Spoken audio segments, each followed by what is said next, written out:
দেড় যুগের জমে থাকা পাহাড়সম বাধা পাড়ি দেওয়ার চ্যালেঞ্জ নতুন সরকারের কাঁধে। সেই চ্যালেঞ্জ সামনে নিতে এরই মধ্যে বড় কিছু সিদ্ধান্ত নিয়েছে প্রধানমন্ত্রী তারেক রহমানের সরকার। এসব সিদ্ধান্তের স্বপ্ন দেখতে শুরু করেছে বিভিন্ন এলাকার মানুষ। বরিশাল ভোলা সেতু এবং পদ্মা ব্যারেজ বাস্তবায়নের সাহসী সিদ্ধান্ত এসবের মধ্যে অন্যতম।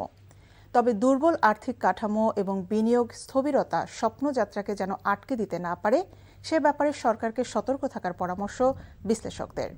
খান আলামিনের রিপোর্টে বিস্তারিত। কল্পনায় দৃশ্যমান একটা ছবি। রাজবাড়ির পাংশা থেকে পাবনার সুজানগর, পদ্মা নদীর এ প্রান্ত থেকে ও প্রান্তে তিস্তা ব্যারেজের মতো স্থাপনা, যে স্থাপনার ছবিতে পদ্মা পাড়ের মানুষেরা অনুভব করেন দীর্ঘদিনের স্বপ্নের এক সুখগাথা। সেই স্বপ্ন ছবি এবার বাস্তবতার প্রায় কাছাকাছি। তারেক রহমানের সরকার হাঁটতে শুরু করেছে পদ্মা ব্যারেজের মতো মহাপরিকল্পনা বাস্তবায়নের পথে। প্রায় ৩৫,০০০ কোটি টাকার এই মেগা প্রকল্প অনুমোদন করেছে একনেক। পদ্মা ব্যারাজ এটা একটা বড় প্রকল্প, ৩৪,০০০ কোটি টাকা করলো। তো মোটামুটি সব দিক থেকেই সরকার যতগুলো ইশতেহার দিয়েছে, আমরা একের পর এক সরকার একের পর এক সবগুলো বাস্তবায়ন করছে। এই যে ওয়াদা পূরণের রাজনীতি, এটাই তো হচ্ছে সবচেয়ে সাহসের। কারণ এই সরকার যখন রাষ্ট্র পরিচালনার দায়িত্ব পেয়েছে, তখন আমরা এমন একটা অবস্থা, এই সরকার রাষ্ট্র পরিচালনার দায়িত্ব নিয়েছে যখন ভঙ্গুর অর্থনীতি, অবনতিশীল আইন শৃঙ্খলা পরিস্থিতি। দেশের একমাত্র দ্বীপ জেলা ভোলাবাসীর ভরসা নৌপথ। জেলাবাসীর দীর্ঘদিনের দাবি বরিশাল ভোলা সেতু এবার বাস্তব হতে চলেছে। প্রায় ১০,০০০ কোটি টাকা ব্যয়ে নির্মিত হতে যাওয়া এই সেতু পদ্মা সেতুর চেয়েও ৪ কিলোমিটার দীর্ঘ, কিন্তু খরচ মাত্র ১/৩।